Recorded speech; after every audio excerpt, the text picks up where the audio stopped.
خواجہ محمد فاروق صاحب اور ان کے اہل خاندان کو صبر جمیل عطا فرمائے۔ حدیث پاک ہے، میرے آقا کریم نے ارشاد فرمایا تعزو عن مصائبکم بھی، الکامل کے اندر یہ حدیث پاک موجود ہے۔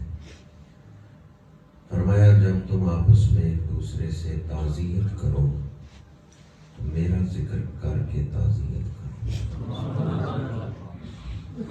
بھی اس کی 3 تشریحات شارحین نے کی ہیں۔ ایک تشریح تو یہ ہے کہ میرے آقا کریم نے فرمایا جب ایک دوسرے کو پرسہ دو، غم کی گھڑی میں حوصلہ دو، تو اس وقت میرا ذکر کرو۔ میرے ذکر کی برکت یہ ہے کہ اس سے پریشانی دور ہو جائے گی، دل کو سکون مل جائے گا، دل کو صبر آ جائے گا۔ اس لیے ہم ان محافل میں تلاوت کے بعد حضور کا ذکر کرتے ہیں کہ حضور کا ذکر دلوں کو حوصلہ دیتا ہے، صبر کا سبب بن جاتا ہے۔ دوسرا معنی یہ ہے تعزو عن مصائبکم بھی، جب آپس میں ایک دوسرے سے تعزیت کرو تو میری سیرت بیان کر کے تعزیت کرو۔ کسی کا باپ فوت ہوا ہے، اس سے تعزیت کر رہے ہو تو میرا ذکر کرو۔ میں تو ابھی والدہ کے پیٹ میں تھا جب میرے والد کا وصال ہوا، حضرت عبداللہ۔ کسی کی والدہ فوت ہو گئی ہے تو میرا ذکر کرو۔ 6 سال کی عمر پاک تھی جب والدہ کا وصال ہو گیا، حضرت بی بی آمنہ رضی اللہ تعالیٰ۔ کسی کا چچا فوت ہو گیا ہے، اس سے تعزیت کر رہے ہو تو میرے چچا حضرت امیر حمزہ رضی اللہ تعالیٰ عنہ کا ذکر کر لو کہ میں نے ان کی لاش کو اٹھایا ہے اور کٹا پھٹا جسم دیکھا ہے۔ کسی کا بھائی فوت ہو گیا ہے تو میرے بھائی جعفر طیار کا ذکر کر لو کہ میں نے جعفر طیار کی شہادت اور جدائی کا دکھ دیکھا ہے۔ کسی کی بیٹی فوت ہو گئی ہے تو میرا ذکر کر کے تعزیت کرو کہ تم اگر اس غم سے گزر رہے ہو تو یہ بھی تو دیکھو جس رسول کا تم کلمہ پڑھتے ہو ان کے وصال پاک سے پہلے ظاہری حیات مبارکہ میں 3 صاحبزادیوں کا وصال ہوا ہے۔ حضرت زینب، حضرت رقیہ، حضرت ام کلثوم، حضور کی یہ تینوں صاحبزادیاں، ان کی ظاہری جدائی کا دکھ حضور نے دیکھا ہے۔ حضرت زینب جو حضور کی بڑی بیٹی ہیں، جب ان کا وصال ہوا ہے تو میرے آقا کریم نے اپنی چادر کفن کے لیے عطا فرمائی، اور اس وقت حضور نے ارشاد فرمایا کہ میری اس بیٹی نے میرے لیے دکھ برداشت کیے ہیں، کیونکہ جب آپ نے ہجرت کی تھی حضرت بی بی زینب نے تو راستے میں تکالیف دیکھی تھی اور مشرکین نے انہیں اذیت دی تھی، تو میرے آقا کریم نے فرمایا میری اس بیٹی نے میرے لیے دکھ برداشت کی۔ پھر حضور نے اپنی چادر عطا فرمائی کفن کے لیے۔ حضور کی سب سے چھوٹی صاحبزادی سیدہ نساء العالمین مخدومہ کائنات سیدہ خاتون جنت رضی اللہ تعالی عنہا، ان کا وصال حضور کے وصال پاک کے بعد ہوا ہے، اور باقی 3 صاحبزادیوں کا وصال حضور کے وصال پاک سے پہلے ہوا ہے۔ تو میرے آقا کریم نے فرمایا جب تم کسی سے تعزیت کرو تو میرا ذکر کر کے تعزیت کرو۔ کسی کا بیٹا فوت ہو جائے تو میرا ذکر کرو، میں نے اپنے بیٹوں کی لاشیں اٹھائی۔ جناب قاسم، جناب ابراہیم، حضور کے صاحبزادے، جناب ابراہیم کا وصال ہوا تو بخاری شریف میں حدیث پاک ہے، جناب ابراہیم کا جسد مبارک حضور کی گود میں ہے، آنکھوں سے آنسو جاری ہیں، اور میرے آقا کریم فرما رہے ہیں اے ابراہیم تیری جدائی میں دل غمگین ہے، دل دکھی ہے، آنکھوں سے آنسو جاری ہیں، لیکن ہم کوئی ایسا لفظ نہیں بولیں گے جو اللہ کی رضا کے خلاف ہو۔ تو میرے آقا کریم صلی اللہ علیہ وآلہ وسلم کی سیرت پاک ہمارے سامنے اسوہ حسنہ ہے۔ تعزیت کرتے ہوئے ہمیں حضور کی سیرت پاک کو پیش نظر رکھنا چاہیے۔ میرے آقا کریم وضو فرما رہے ہیں، ایک بوڑھی صحابیہ آئیں، ان کا بیٹا فوت ہو ان کا بیٹا شہید ہوا ہے جنگ میں، جناب حارثہ۔ عرض کرتی ہیں یا رسول اللہ صلی اللہ علیہ وسلم، میرا جوان بیٹا شہید ہوا ہے، کیا وہ جنتی ہے یا دوزخی ہے؟ میرے آقا کریم فرماتے ہیں تو یہ کیوں پوچھ رہی ہے؟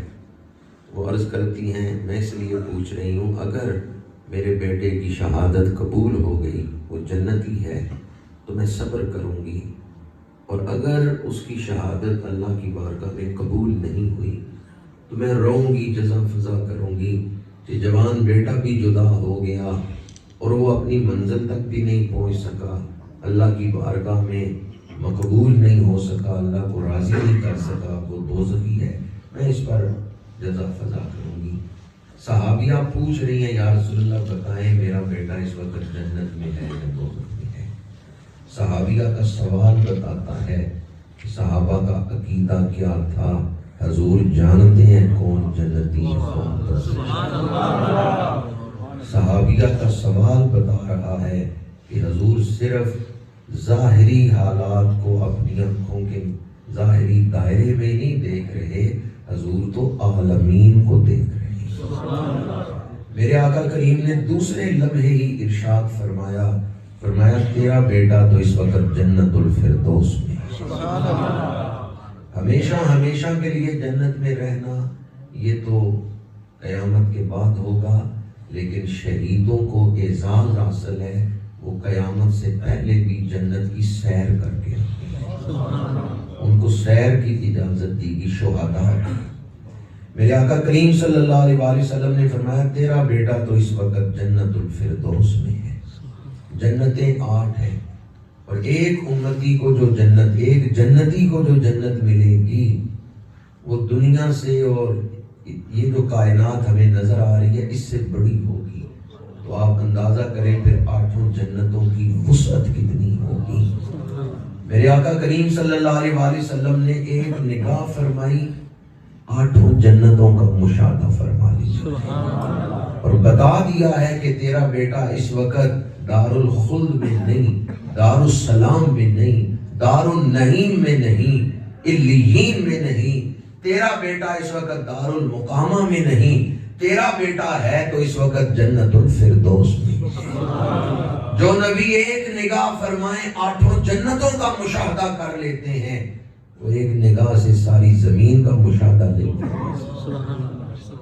جب حضور نے بشارت دی کہ تیرا بیٹا اس وقت جنت الفردوس میں ہے، صحابیہ یہ کہتے ہوئے پلٹی بخ بخ یا حارثہ، واہ واہ میرے بیٹے، مبارک ہو تجھے، تو کامیاب ہو گیا۔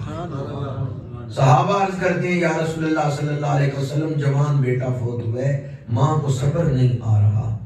میرے آقا کریم وضو فرما رہے ہیں، کلی مبارک کا پانی ایک برتن میں لیا گیا ہے، آپ نے فرمایا یہ پانی اس بڑھیا کو پلاؤ۔ وہ حضور کا متبرک پانی پلایا گیا ہے، صحابیہ کے دل کو صبر آ گیا۔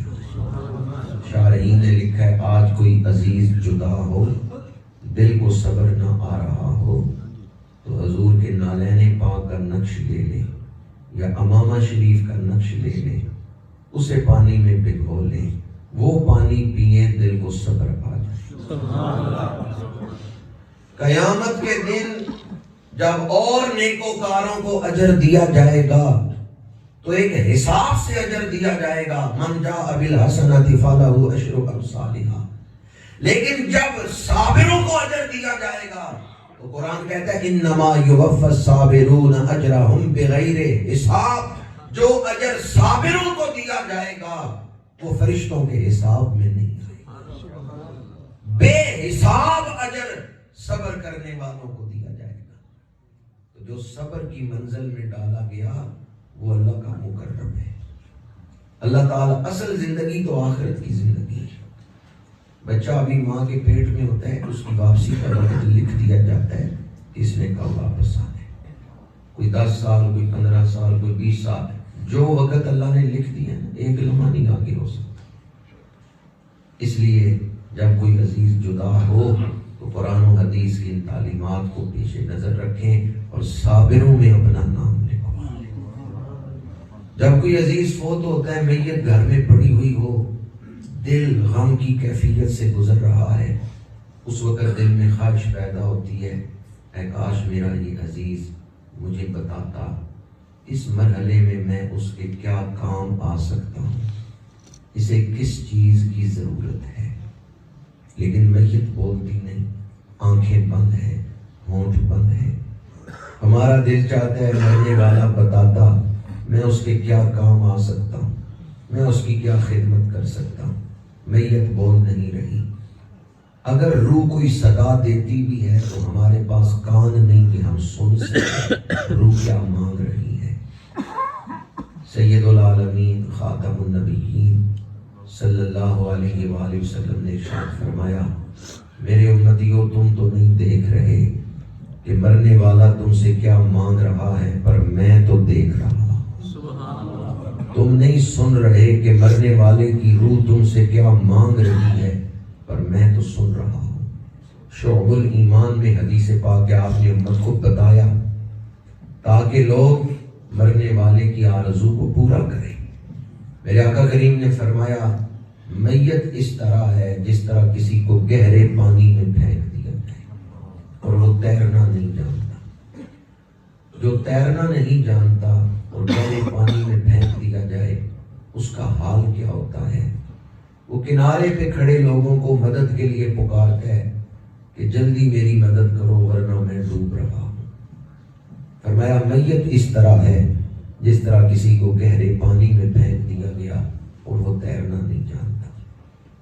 پھر ارشاد فرمایا اسی حدیث میں شعب الایمان کے اندر، اگر مرنے والے کے لیے دعائے مغفرت کی جائے تو اس کی روح کو اتنی خوشی ہوتی ہے جیسے دنیا کے سارے خزانے کسی کو مل جائیں تو اس کا دل خوش ہوتا ہے۔ دنیا میں جتنی دولت ہے، دنیا و ما فیہا کے تمام خزانے کسی کو مل جائیں اس کا دل تھوڑا خوش ہوگا، دعائے مغفرت سے میت کا دل زیادہ ہوگا۔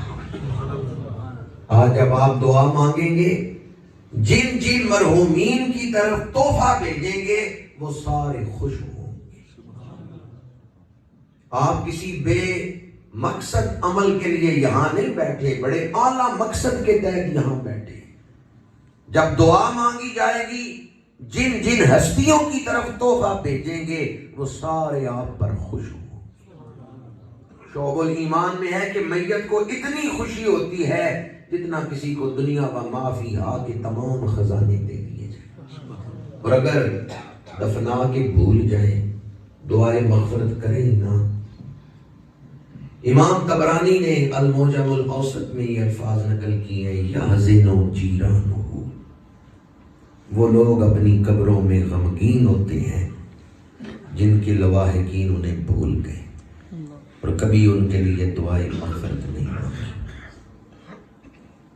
آپ کے آباء و اجداد، عزیز و اقارب جو اس دنیا سے جا چکے ہیں، شب جمعہ وہ انتظار کرتے ہیں، شب قدر، شب برات، عیدین کی شام میں ان کی روحیں انتظار کرتی ہیں کہ کوئی دعا کے ذریعے ہماری مدد کرے۔ اعلیٰ حضرت نے دیان الارواح میں یہ روایت نقل کی ہے، شیخ عبدالحق محدث دہلوی نے عشیۃ اللمعات میں یہ روایت نقل کی ہے کہ ہر شب جمعہ کو آباء و اجداد کی روحیں اپنی اولاد کی طرف دیکھتی، دعا کا انتظار کرتی۔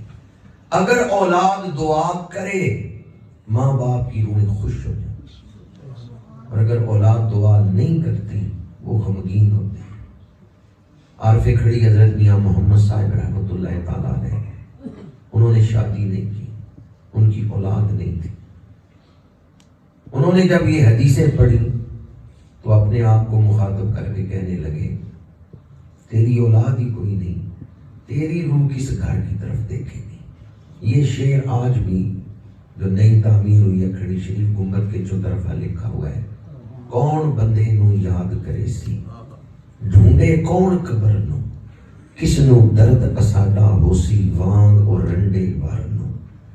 روح درود گنن سب جاسن آپو اپنے گھر نو تیرا روح محمد بخشا تکسی کے بہتر روح درود گنن سب جاسن آپو اپنے گھر نو تیرا روح محمد بخشا تکسی کے بہتر مرشد کریم کی زیارت ہوئی انہوں نے کہا غم نہ کر جو میرے پاس آئے گا وہ تیرے پاس بھی حاضری دے کے جائے گا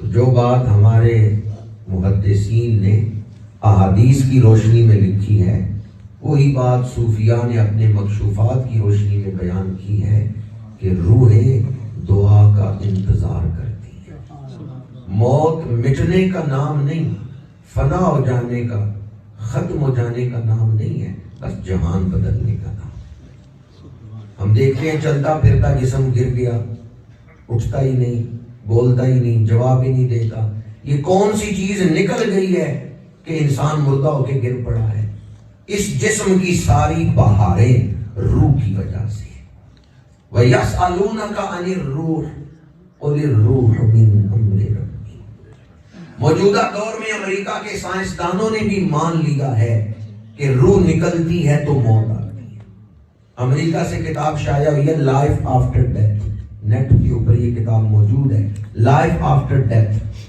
اس میں چند ڈاکٹروں کے تجربات لکھے گئے ہیں جنہوں نے مرنے والے لوگوں پر ریسرچ کی کہ موت وارد کیسے ہوتی ہے اپنے اپنے تجربات ان ڈاکٹروں نے لکھے تو ان سب کو جمع کر کے کتاب شائع کی گئی لائف آفٹر ڈیتھ اس کتاب کا خلاصہ یہ ہے امریکی سائنسدانوں نے مان لیا ہے ایک لطیف چیز انسانی وجود سے نکلتی ہے موت آ جاتی ہے ہمارے پاس کیمرے نہیں کہ ہم دیکھ سکیں اس لطیف شے کا وجود کیسا ہے یا وہ بدن سے جدا ہوتی ہے تو کس طرف جاتی ہے ہمارے پاس کیمرے نہیں کہ ہم اس لطیف شے کو دیکھ سکیں میں نے جب یہ کتاب پڑھی تو میں نے کہا وہ کیمرے ملتے ہیں لیکن امریکہ سے نہیں ملتے خاک مدینہ کو آنکھوں کا سرما بنانے سے خیرہ نہ کر سکا مجھے جلوائے دانش فرنگ سرما ہے میری آنکھ کا خاک مدینہ و نجف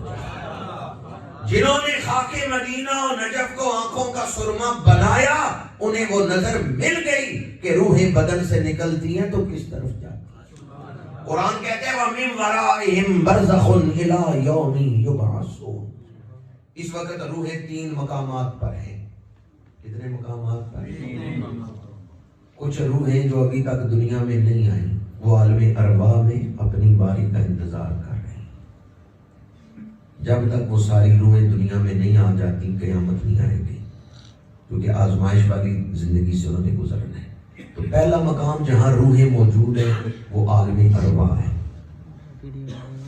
روحیں اپنے وقت پہ دنیا میں بھیجی جائیں گی دوسرا مقام دنیا ہے جہاں میں اور آپ جسموں کا لباس پہن کے چل پھر رہے ہیں اور تیسرا مقام روحوں کے رہنے کا جب موت آتی ہے روح بدن سے نکلتی ہے تو عالم برزخ میں چلی جاتی ہے قیامت تک ان روحوں نے جو دنیا سے گزر گئی ہیں عالم برزخ میں رہنا ہے وہ روحیں جو ابھی دنیا میں نہیں آئیں وہ عالم ارواح میں ہے جو دنیا میں اس وقت موجود ہیں یہ دوسرا مقام ہے کہ دنیا میں روحیں موجود ہیں اور تیسرا مقام دنیا کو جب روحیں چھوڑتی ہیں تو عالم برزخ میں چلی جاتی ہیں اور قیامت تک ان روحوں نے عالم برزخ میں رہنا ہے حضرت پیر بلے شاہ قصوری نے اسی چیز کو بیان کیا ہے کچھ بھرن آئیاں کچھ بھر چلیاں کچھ کھلیاں نے باما بسار کچھ بھرن آئیاں یعنی دنیا میں موجود ہیں کچھ بھر چلیاں اپنا وقت گزار کے جا رہی ہیں برزخ میں کچھ کھلیاں نے باما بسار کچھ ابھی اپنی باری کے انتظار میں تو روحیں کتنے مقامات پر ہیں 3 مقامات پر ہیں جو روحیں دنیا کے بازار سے گزر گئی روح مٹ نہیں گئی فنا نہیں ہوگی روح کے لیے موت نہیں ہے روح زندگی ہے جہاں روح ہے وہاں زندگی ہے شہد سے مٹھاس کو جدا نہیں کیا جا سکتا شہد کا لفظ بولنے ذہن میں مٹھاس کا تصور آ جاتا ہے روح سے زندگی کو جدا نہیں کیا جا سکتا روح زندگی ہے اس کی ابتدا ہے کہ اللہ نے خلق کیا ہے اسے لیکن روح کو موت نہیں ہے اللہ کریم نے روح کو ایسی شے بنایا ہے کہ جہاں روح ہے وہاں زندگی ہے. روح بدن میں ہے تب بھی زندہ، روح جسم سے نکل جائے پھر بھی زندہ. روح کے لیے موت نہیں. قرآن مجید میں یا ایتھا النفس المطمئنہ، اے اطمینان والے شخص، ارجعی الی ربک، لوٹا اپنے رب کی طرف. ہم کہتے ہیں نا مرنا ہے اور مٹی میں مل جانا ہے. جسم رکھا جاتا ہے مٹی میں، روح نہیں ملتی مٹی. جسم ملتا ہے، جسم کو رکھا جاتا ہے مٹی میں. روح جس جہان میں جاتی ہے وہاں مٹی کوئی نہیں. ارجعی الی ربک. ہاں روح کا تعلق جسم کے ساتھ، قبر کے ساتھ رہتا ہے. کوئی قبر پہ آئے روح کو پتہ چلتا ہے. برزخ کا دروازہ قبر سے ہی کھلتا ہے. قبر کا تعلق برزخ کے اس مقام سے ہوتا ہے جہاں روح رہتی ہے. لیکن یہ نہیں آپ کہہ سکتے بھی روح مٹی میں مل گئی اور روح ختم ہو گئی. روح نہیں فنا ہوتا. روح کے لیے موت نہیں ہے. اسی مقام پر اللہ کریم نے آگے فرمایا یا ایھا النفس المطمئنہ ارجعی الی ربک راضیۃ مرضیہ. آگے کیا ہے؟ جو حفاظ ہیں وہ تائید کرتے ہیں فادخلی فی عبادی. ہمیں محبت ہے داتا صاحب سے، ہمیں محبت ہے حضور غوث اعظم سے، ہمیں محبت ہے خواجہ غریب نواز معین الدین چشتی اجمیری سے، ہمیں محبت ہے امام ربانی مجدد الفسانی سے. ہم سوچتے ہیں کب ان کی زیارت ہوگی، کب ان کی محفل میں ہم بیٹھیں گے. مومن پہ جب موت کا وقت آتا ہے فرشتے آ کے خوشخبری دیتے ہیں فادخلی فی عبادی. اللہ فرما رہا ہے جن کے ہجر میں تو تڑپتا تھا، ہجر کی گھڑیاں ختم ہو گئیں، اب وصل کا وقت آ میرے بندوں میں داخل ہو. کبھی ایسا ہوتا ہے اولاد کو موت کے وقت ماں باپ کی زیارت کروا دی جاتی ہے، چلو ماں باپ کے پاس. موت جدائی بھی ڈالتی ہے، موت ملاتی بھی ہے. اولاد سے جدا کر رہی ہے، ماں باپ سے ملا بھی رہی ہے. فادخلی فی عبادی. ہم موت کا ایک رخ دیکھتے ہیں کہ موت نے اپنوں میں جدائی ڈالی. ٹھیک ہے اپنوں میں جدائی ڈالی ہے، جو دنیا میں رہ گئے ان سے آپ جدا ہوئے، لیکن روح دنیا سے نکل کے برزخ میں جا رہی ہے، وہاں اہل ایمان سے ملاقات ہو. وہ کتنا خوش نصیب ہے جس کی روح بدن سے نکلے تو بلال حبشی لینے کے لیے، روح بدن سے نکلے تو خواجہ ویسے کرنی آئے ہوئے ہو لینے کے لیے. ایسا بھی ہوتا ہے، فرشتے تو آئے نا روح لینے کے لیے، ان کے ساتھ صلحاء کی ارواح آ جاتی ہیں. قلائد الجواہر پڑھ کے دیکھیں حضور سیدنا غوث اعظم شیخ عبد القادر جیلانی قدس سرہ العزیز وصال کا وقت آیا تو آپ نے سلام کا جواب دیا وعلیکم السلام. سلام دینے والا نظر نہیں آ رہا. پھر آپ نے فرمایا تو ہمیں مار سکتے. اہل محفل سمجھ گئے کہ جناب اسرائیل سے گفتگو ہو رہی. آپ نے فرمایا تو ہمیں مار سکتا ہے، تجھے تو یہ بھی نہیں پتا ہم رہتے کس جہان. بلے شاہ اسی مرنا نانی گور پیا. مولا کائنات شیر خدا مولا علی کرم اللہ وجہ الکریم فرماتے ہیں لوگ مجھے موت سے ڈراتے ہیں پر میں موت سے اتنا مانوس ہوں جتنا بچہ اپنی ماں کی گود سے مانوس ہوتا. موت مٹنے کا نام نہیں، محبوب سے ملنے کا نام. فادخلی فی عبادی. اللہ کریم نے فرمایا میرے بندوں میں داخل ہو جا. وادخلی جنتی، اور میری جنت میں داخل ہو جا. والذین جاءوا من بعدہم. گھر میں میت پڑی ہے، ہم سوچتے ہیں میں اس کے کیا کام آ سکتا ہوں. روح بدن سے نکل کے عالم برزخ میں چلی گئی، وہ انتظار کر رہی ہے دعا کا. میں نے یہ مضمون آپ کے سامنے بیان کیا کہ موت مٹنے کا نام نہیں ہے. روح زندہ ہے، روح عالم برزخ میں ہے، اور ہمارے اعمال بھی مرنے والوں کو قبروں میں دکھائے جاتے ہیں. سورہ توبہ کی آیت ہے وَقُلْ اعْمَلُوا فَسَيَرَى اللَّهُ عَمَلَكُمْ وَرَسُولُهُ وَالْمُؤْمِنُونَ. اس آیت کی تفسیر میں مفسرین نے لکھا ہے اہل دنیا کے اعمال قبروں میں مومنین کو دکھائے جاتے ہیں. اولاد کے عمل ماں باپ کو قبروں میں دکھائے جاتے ہیں. اور اعلیٰ حضرت نے لکھا ہے وہ اولاد کتنی بدبخت ہے جو ماں باپ کو قبروں میں بھی سکون نہیں لینے دیتی۔ ادھر دنیا میں اولاد گناہ کر رہی ہے، قبر میں ماں باپ پریشان ہوتے، غمگین ہوتے۔ یا اللہ حضرت نے لکھا وَقُلِ اعْمَلُوا فَسَيَرَى اللَّهُ عَمَلَكُمْ وَرَسُولُهُ وَالْمُؤْمِنُونَ۔ اس آیت کی تفسیر پڑھ کے دیکھیں۔ شاہ عبدالعزیز محدث دہلوی رحمۃ اللہ تعالیٰ علیہ انہوں نے لکھا ہے جہاں اِصال ثواب کی محفل ہو، کچھ لوگ دعا مانگے، دعائے مغفرت، اس محفل میں فرشتے شامل ہوتے ہیں۔ محفل ختم ہو گئی، فرشتے وہ ثواب لے کے اس قبر کی طرف جاتے ہیں جس کے لیے محفل اِصال ثواب منعقد ہوئی تھی، اور فرشتے تمام حاضرین کا نام لے کے مرنے والے کی روح کو بتاتے ہیں آج اتنے لوگ اکٹھے ہوئے، فلاں نے تلاوت کی، فلاں نے دعا مانگی، فلاں نے نعت خوانی کی، یہ تحفے بھیجے ہیں تیرے گھر والوں نے۔ پھر روح کو خوشی ہوتی، اس جہان سے اس جہان میں تحفے بھیجے جا سکتے ہیں۔ یہ حدیث متفق علیہ ہے بخاری اور مسلم میں، بلا ان ہدیۃ الاحیاء للاموات الاستغفار لهم۔ جہان مختلف ہے پر رحمت للعالمین کی نسبت کی برکتیں دیکھیں۔ آپ دنیا میں بیٹھ کے دعا کرتے ہیں، اللہ تحفہ بنا کے قبروں میں پہنچا۔ والذین جاءوا من بعدہم یقولون ربنا اغفر لنا، وہ جو بعد میں آئے وہ پہلوں کے لیے دعا کرتے ہیں، ربنا اغفر لنا ولاخواننا، پروردگار ہمیں بخش دے اور ہمارے بھائیوں کو بخش دے۔ الذین سبقونا بالایمان، وہ جو ایمان کی حالت میں دنیا سے گزر گئے۔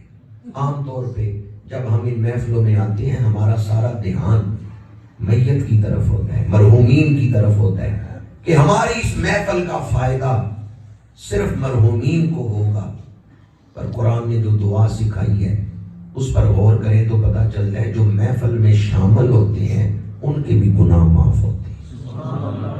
ربنا اغفر لنا، پروردگار ہمیں بخشش عطا فرما، ولاخواننا، مرحومین کے لیے دعا بعد میں کی جا رہی ہے، اہل محفل کے لیے دعا پہلے کی جا رہی ہے۔ یہ ممکن ہے آج اس محفل میں شامل ہونا خود میرے لیے قبر میں بخشش کا باعث بن جائے، خود بھی آپ طالب مغفرت بن کے بیٹھے۔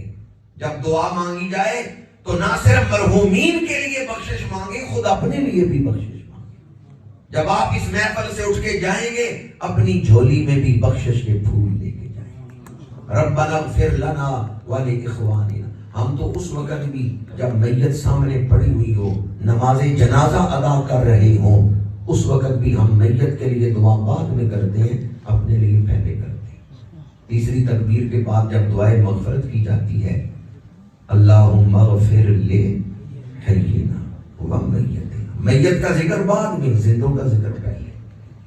تو یہ جو دعائے مغفرت کی محفلیں ہیں ان میں مرحومین کو بھی فائدہ ہوتا ہے اور خود محفل میں شامل ہونے والے اور دعا کرنے والوں کو بھی اس دعا سے فائدہ ہوتا ہے۔ بس آخری بات کر رہا ہوں، جتنے لوگ میرے سامنے بیٹھے ہیں اتنے لوگ اکٹھے ہو کر کسی دنیا دار کے گھر چلے جائیں اور اس سے کوئی چیز مانگیں کہ ہم فلاں چیز مانگنے آئے ہیں، وہ دنیا دار بخیل بھی ہو، اتنے لوگ اکٹھے ہو کے چلے جائیں وہ خالی نہیں لوٹائے گا، کچھ نہ کچھ دے گا۔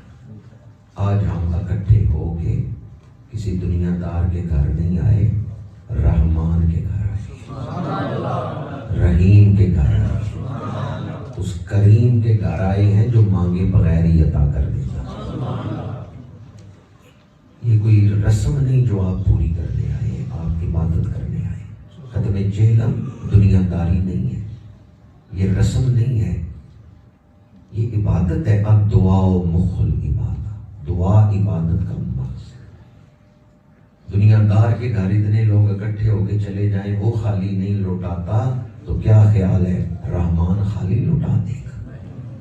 ایک چور کسی گھر چوری کرنے گیا، گھر والے بیدار ہو گئے، دو جوان بھائی پکڑنے کے لیے اٹھے، چور بھاگا، گھر کے سامنے مسجد تھی، چور مسجد میں چلا گیا۔